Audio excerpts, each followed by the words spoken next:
Welcome back to the backdrop. Joining me today is one of the industry's most experienced sports event operations leaders. Andy Fordham has spent more than 35 years delivering major sporting events, venue operations, and complex event infrastructure projects across New Zealand, the Middle East, Asia Pacific, and Europe. Having led more than 400 events, Andy has held senior leadership roles with world class sporting properties, including Ironman, the T100 Triathlon World Tour, Dubai Run, and numerous international cycling, endurance, and mass participation events. His expertise spans operational strategy, venue readiness, stakeholder management, transport, security, medical operations, and the command and control systems that underpin successful event delivery. He's also worked extensively with the government, rights holders, and host cities to deliver safe, commercially successful events. More recently, he supported operational readiness for major sports venues across the GCC. Alongside his events career, Andy also is the founder of ClearPath, a business born from recognizing a real world problem and creating a practical, transparent solution to help people during a time of uncertainty. We will hear more about that journey later in the conversation. But for now, welcome to the backdrop, Andy Fordham.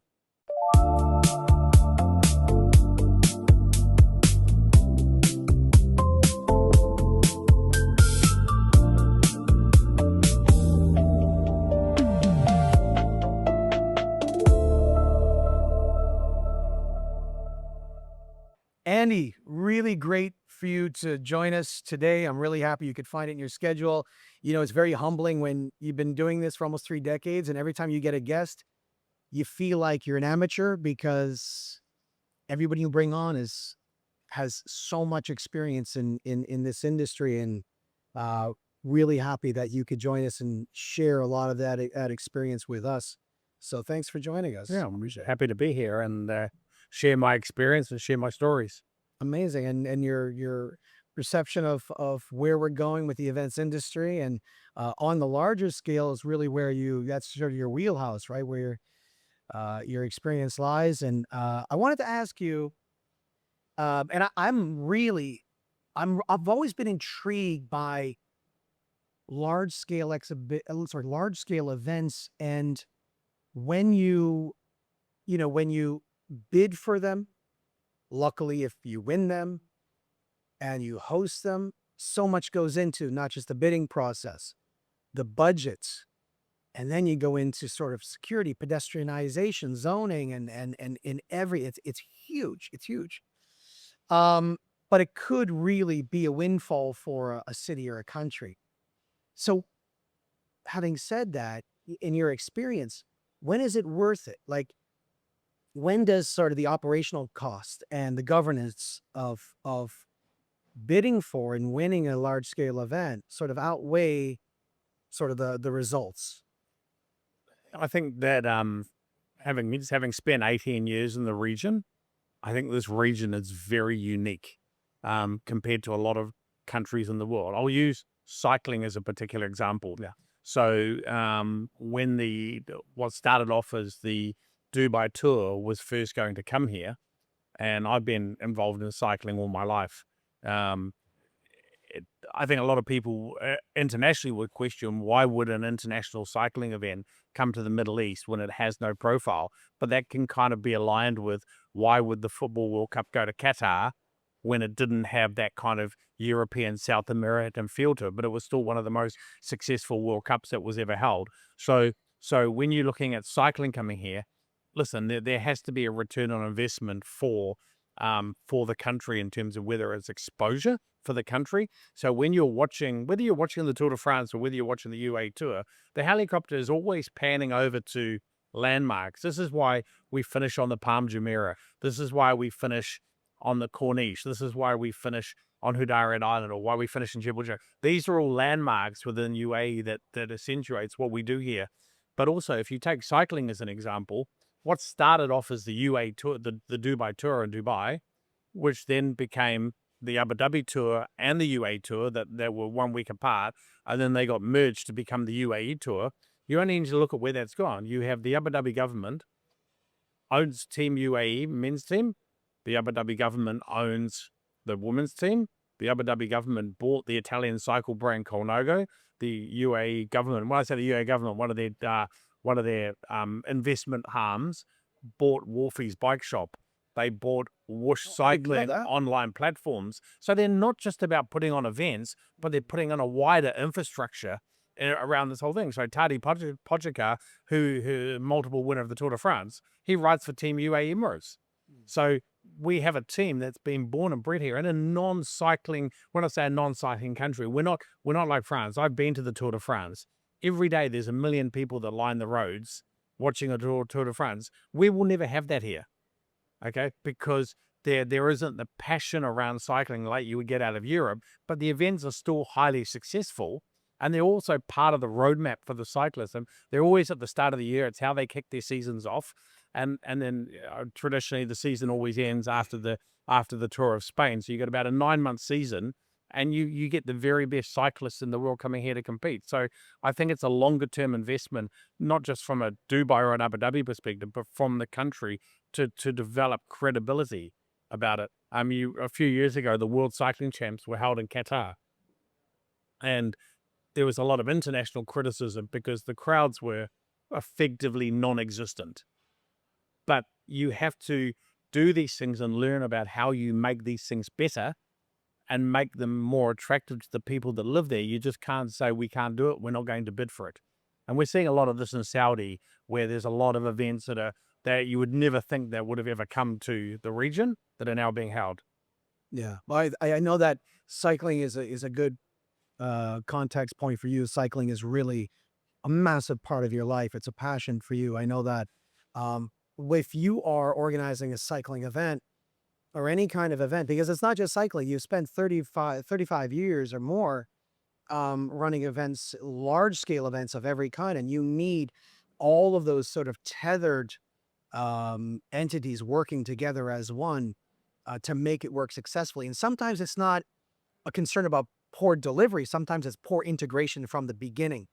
So, can you tell me what you feel will be like the early warning signs for you where some of the decision making is becoming from different groups is becoming fragmented or siloed and not really sort of unified to come together to make that end result successful? I'll start on the reverse of that. Had the privilege of being involved in some very significant events in Dubai. I was the founding event director for the Dubai Run on Sheikh Zayed Road. I was the founding event director for the Dubai Ride on Sheikh Zayed Road. And often what I say to people is, as much as they are incredibly complex events, they are actually a lot easier to organize because you get the reverse. You get an amazing integration of every government department, because we know where these events started from. They started from Sheikh Hamdan's office in terms of the Dubai Fitness Challenge.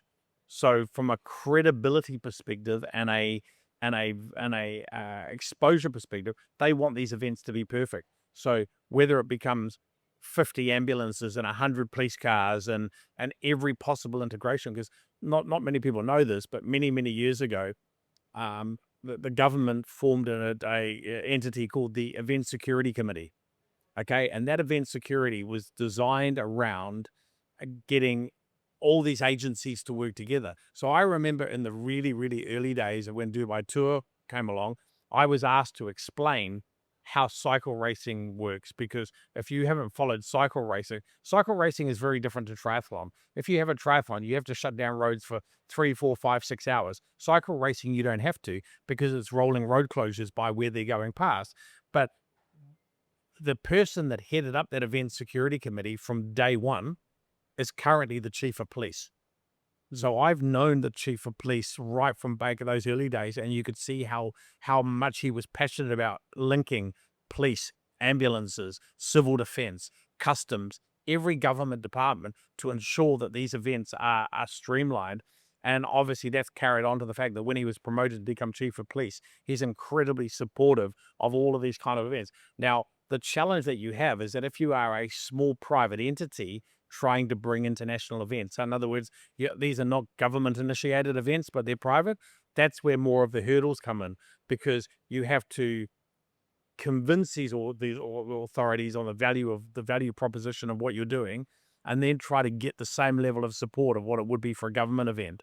I'll give you a good example of when I was sort of doing Dubai Run, and you're trying to talk about the agencies. You have to have the patience to be able to explain to the government authorities why you are thinking a particular way. Because I remember in year one of Dubai Run, we were handed Sheikh Zayed Road 29 minutes before the run started, which meant that all the 80,000 people that were there for the run had to be housed in all the side streets around the Dubai World Trade Center.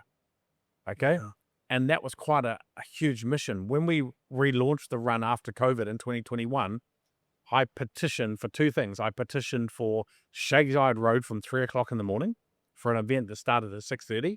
And I petitioned for both sides of Sheikh Zayed Road due to the sheer volume of people that were going to come. Yeah. And at first they didn't understand, why do you need Sheikh Zayed Road at 3 o'clock when the run starts at 6:30?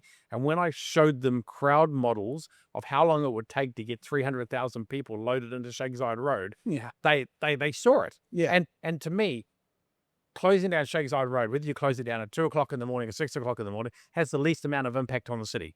Yeah. Okay. So you need that time, because also when you're dealing with massive crowds, you need to ensure that those crowds are safe. And when you've got 700 people arriving every 3 minutes on a metro, that's your flow of people getting onto the road. And it does take a long time. The actual start line of Dubai Run takes nearly 2 hours to clear.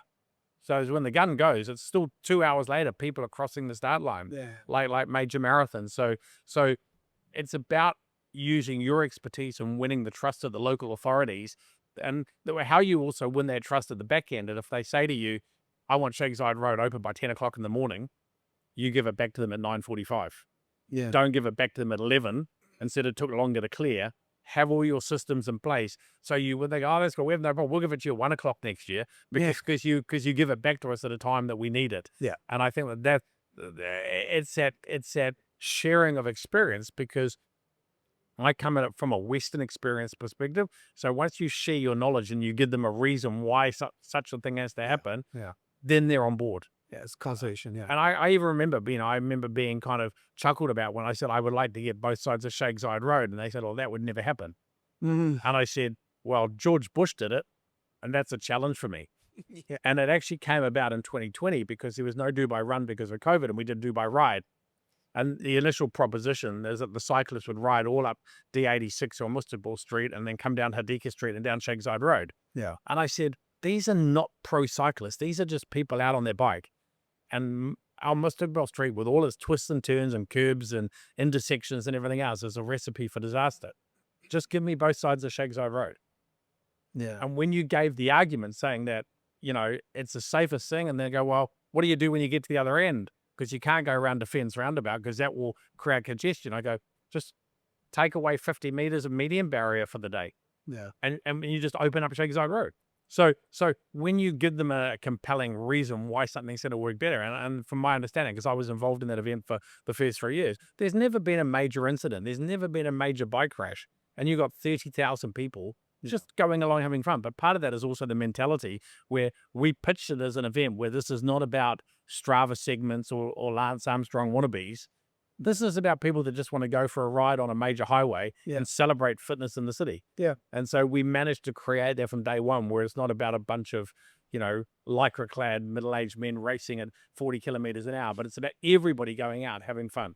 Yeah. And Thanks for the image. You can be lycra-clad, but you're just going along and you're with your kids or your family and you're having fun. So I think the government thing, when you're working on government type of events, whether you are the pitching agency or whether you are hired help to deliver the event, the government entities in the country are incredibly supportive of making things happen.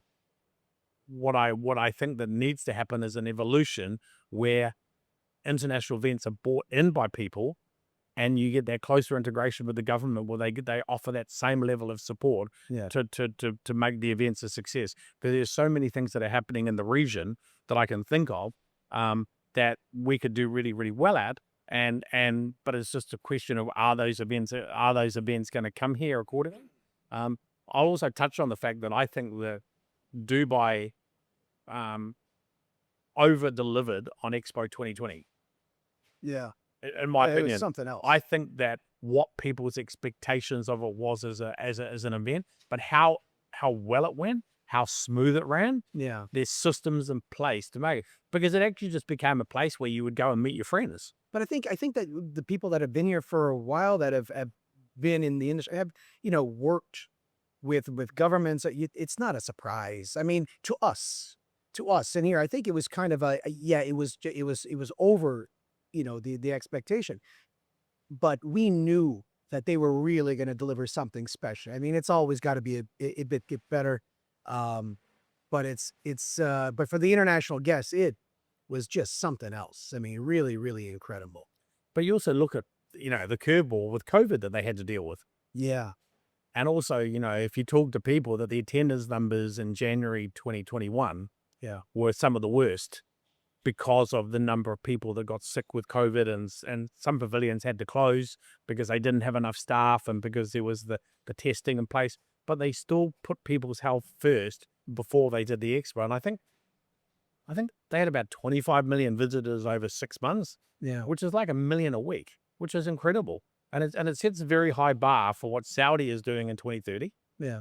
But it also encourages the wider region that we can do things like this, Yeah. because that was a significant event and a milestone for the whole Middle East. But I just want to go back to something that we were just talking about before, and that was about the operational readiness for the run, and of course for all of the events that you do, and convincing the powers that be that you need this to stop at this time, and you need to be ready. So, I mean, how do you define, and you're probably the best person I can think of to be able to define operational readiness. How do you define operational readiness, and what is the biggest misunderstanding about operational readiness? So where do the pitfalls end up happening because you don't get it? I think that from what I've witnessed over my 35 plus year career, is operational readiness starts right back to when you're appointed to hold a senior position in the event. And again, I'm going to go back to the Dubai Run. Dubai Run is very, very unique. I've run many runs, cycling events, triathlons, all that kind of stuff. And interestingly enough, that even though we do all our preparation before the event, our biggest focus on what happens is when you blow the start whistle to when the last person crosses the finish line. Right. That's your focus, because it's a race. If you watch anything on TV, you watch a horse race, you're not there interested in what's happening the half an hour before the horse race. You're interested in what happens when they start racing and when they finish. Yeah. That's it. Yeah. But on the Dubai Run, it was a very, very different environment, because to a large degree, we had no control over what happened between the start line and the finish line. We did, in the sense that the roads were closed and we had personnel on all the intersections and we had medic spotters and we had medics all over the place. But the fact is, how do you manage 300,000 people before a race starts? All our focus went into it before. So that meant convincing the local authorities that we needed drones with live cameras linked back to our control center, so we could see every square inch of the course. No. Okay. Combine that with the police control room, where we also had a plant. So we had someone in the main police control room that saw all the static cameras that were there from the police. So your operational readiness starts from when the first person gets off the metro. How do you control that? Who do you engage as a company? Because yes, I have a lot of experience with crowd management, but I need to engage a company that has wider experience, and they are the people that implement the health and safety procedures. Like, from an event perspective with large amounts of people worldwide, some of the worst disasters of mass participation events is with crowd stampedes or crowd pushing. And we all know what happened in Hillsborough many, many years ago, Yeah. because of bad crowd management as well. So when we're designing the whole flow of what goes on Shakeside Road, you just don't fill 300,000 people into a confined area, but Yeah. you fill them in blocks of 50 meters and create fire breaks. And think about the worst case scenario was if someone's standing there and they collapse and have a heart attack. How do you get them out of that area? How can you get medical care there? How can you deal with that? Now, the things that happen between the start and finish line are outside of our control. If someone has a heart attack during the run, we respond to it. But Yeah. we've done all the preparation to get them to the start No. line as quickly as possible. But again, something like that event would not be possible without a metro. Because show me a place where you can deliver 300,000 people in cars Yeah. 98% of the people that come to the Dubai Run come by metro, Yeah. and they leave by metro. Expo wouldn't have been a success without the metro. Yeah. So Dubai has built an infrastructure that will allow us to do these kind of events. But I was saying, like, defining operational readiness is to also go through plenty of tabletop exercises. Like, one of the tabletop exercises we went through with Dubai Run was, what happens if something happens that's not related to our run? Let's say one of the buildings on Sheikh Zayed Road has a fire. Okay. So even though the building is off the side of Sheikh Zayed Road, how would that impact our run? What happens if a plane crashed at Dubai Airport?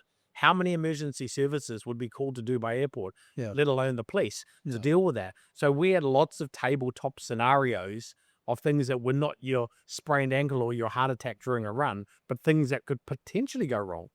And even what would happen is if we had to cancel the event halfway through. Yeah. If there was a major skyscraper fire on Sheikh Zayed Road, that could necessarily be it. So we had to have systems in place that we had to inform people that the event is officially over Yeah. and you were to leave Sheikh Zayed Road as quickly as possible. Yeah. So Yeah. operational readiness is not planning for what you think is going to happen, but you need to plan for what may never ever happen, but you need to have a plan in place. Because if you don't have a plan in place and there's a major fire at 8 o'clock in the morning on a tower on Sheikh Zayed Road, if you don't have a plan already in place, you're going to go into panic mode and 10 people are going to make 10 different decisions. Yeah. And also you need to establish on the day, what is your chain of command? Who determines? The event is owned by So conflicting. the event is owned by Dubai Tourism.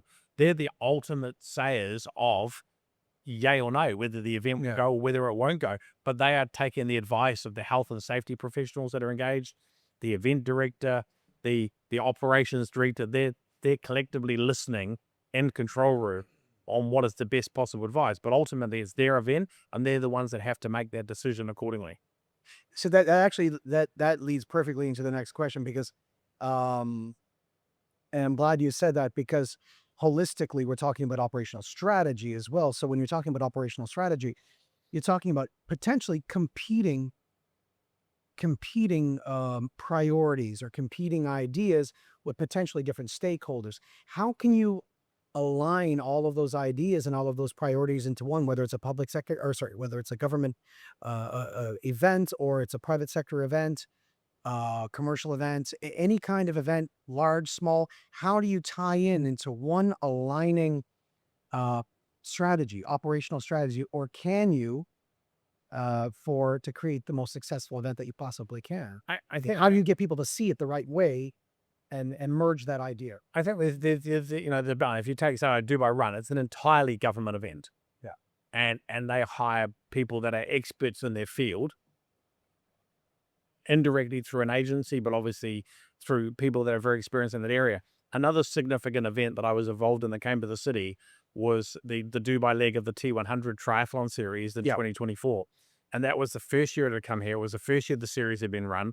And also by default, we ended up being the grand final, because what was meant to be the grand final in Oman 4 or 5 months out for the event got cancelled due to some uh, unforeseen circumstances. So the ninth event got cancelled. Dubai became the grand final for the series, and we're talking about the very, very best pro triathletes in the world coming here.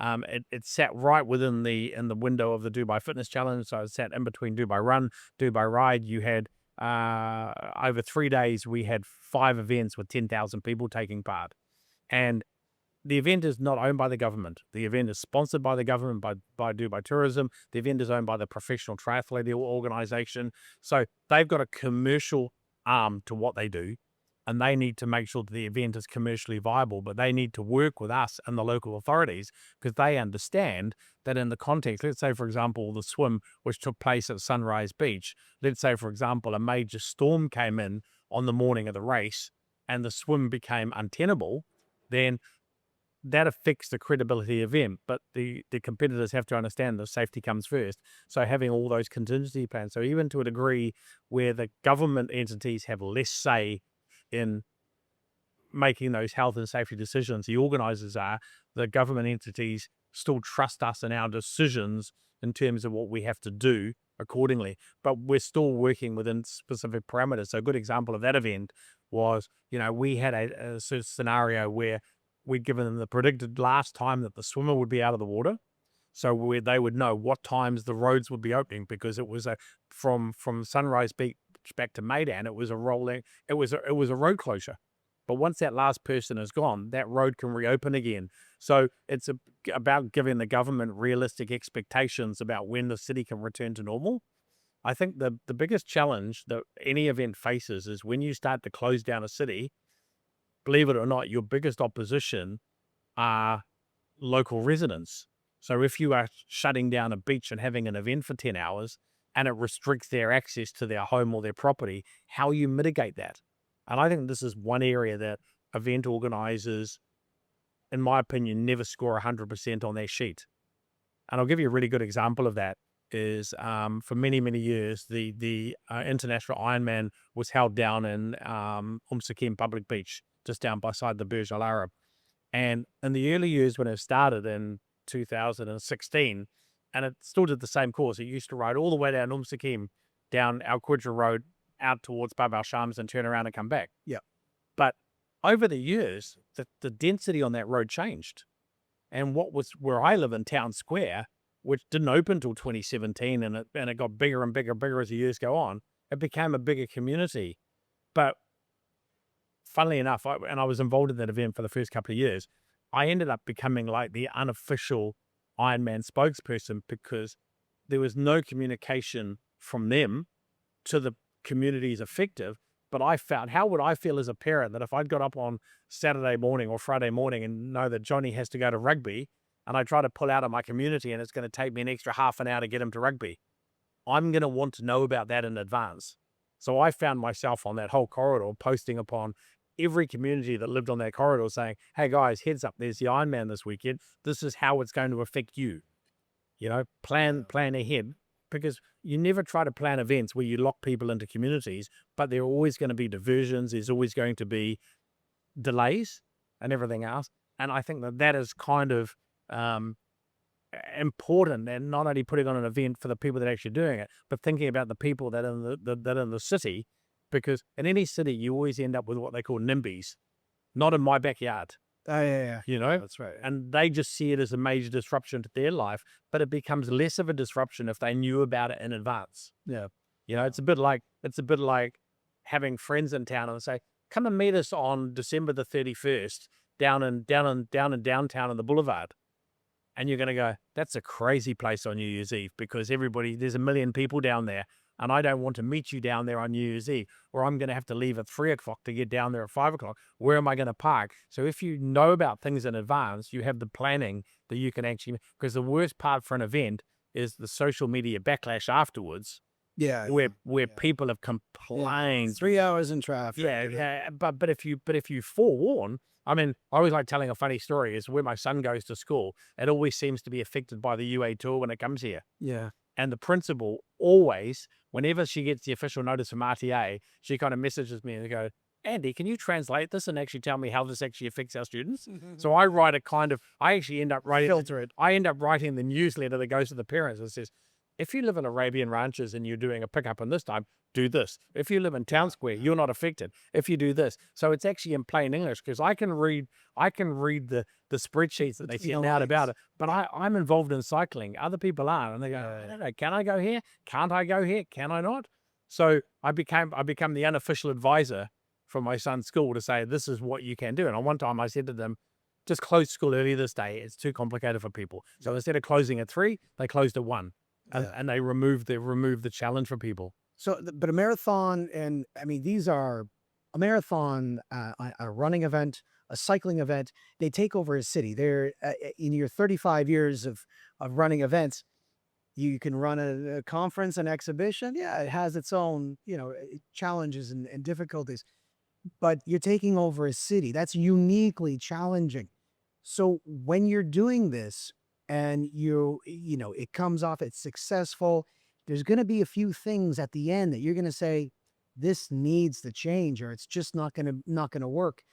When you're doing your little post-mortem for the power, whoever the client might be, obviously be the municipality or government, are you completely upfront? I mean, when you do you protect their regulations that exist that are in place, or do you say, you know what, guys, we have to be frank. This has the change and this has the change, and do they take it well? I would speak from personal experience that the feedback is a real critical part of any event.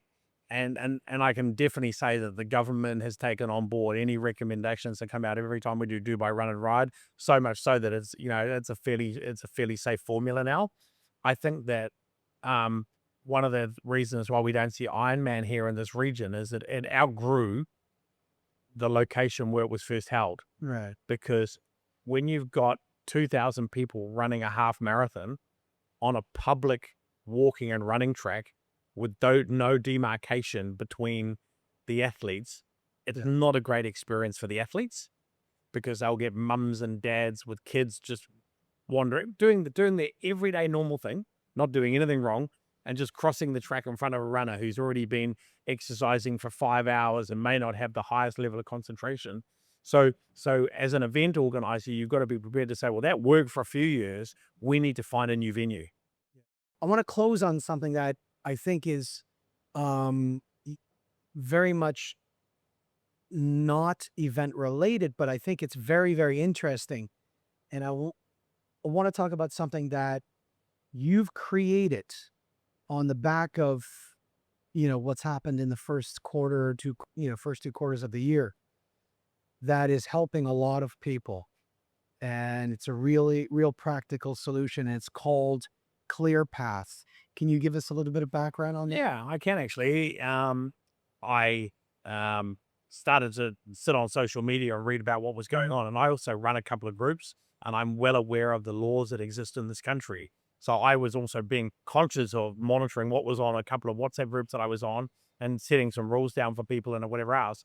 And what I saw that there were transport companies charging people upwards of 20,000 dirhams to go to Oman, so you could Yeah. fly out of Oman. Yeah. So my first response was, this is just wrong on so many levels. Yeah. People are in panic mode. Yeah. You got long-term expats that are a little bit more chilled about it. And I think, and there's got to be a solution. So I created an AI advert and said, listen, don't stress about this, da da da da da. You're worried about going. Some people, and I said, I get it. Some people will just go, they'll leave their car at the airport. They'll figure out that later on. Other people want to get their car back here. So from the 3rd of March until the 25th of March, I traveled 14 times as passengers in people's cars, and I drove their car back to them to Dubai for a fee. Mm. So they didn't have to pay the exorbitant cost of someone else taking them there. They could go at their own pace, do what they needed to do. They would fly out and I would return those cars. Yeah. But on my last 14th visit, and I was waiting at the airport for the people to give me the go ahead to say that they were on the plane, I did a bit of a walk through the car park and I found 900 cars with UAE number plates in the two long-term car parks. And I go, how are those cars all going to come back? Yeah. So I pivoted my advertising. And then since that time, I've flown to Muscat more than 25 times, and I've collected cars. Yeah. Cars worth 750,000 dirhams, cars worth 50,000. And then it pivoted, and the common denominator of those people that were leaving, 90% of them are young families. You must know all the immigration officers by name. Oh, mate, trust me. You get to Oman and they go, how long are you staying for? I said, today, an hour and a half. Yeah. And it's basically find the car. Yeah. I said 3 hours if you take the time to go to the border. If you're not staying, Yeah. I says, no, I'm picking up a car and I'm driving it back. Andy, I'm really, really grateful that you could come by. I'm glad you took the time. It didn't feel like there was a camera running. It felt like we were just having a nice chat. It really felt like just having a off the cuff chat, and really enjoyed it. Thank you so much. My pleasure. It's nice to do something different with my day. Yeah, And, I'm really glad that you chose us. and I'm a great believer in, sharing stories. You'll see Yeah. some of the stuff I post on LinkedIn, Yeah. is And I sharing my experiences about what I've done along the way. And I think that, if someone takes some enjoyment out of this, I will touch on one thing as well, is that, I've been incredibly thankful because I've been here a long time. My business was able to get off the ground because I received incredible support from organizations that published articles and did stuff. So my advice to anyone, if you're looking at starting anything, try to get the attention of someone, Yeah. because people like writing human interest stories. Yeah. People are good at what they do. Because it amplifies. It does, To the right people. and And I'd say that, it just helps, and it helps to develop credibility, Yeah. in terms of what you're doing, because like anything in business is all about trust. Yeah. But again, I'm really thankful that we live in this country, because I can't think of any other country where someone would hand you over the keys to a $500,000 car and said, "Yeah, you drive it." Yeah, sure. There's a certain sort of thing like breaking the law is going to get you in a lot of trouble. So there's Well, it that speaks other. to the legitimacy and the credibility of your company and what you do, and of course the testimonials you're getting from people is really amazing. Really, Definitely. yeah. Much appreciated your time. Thank you so much. Thank you, Andy.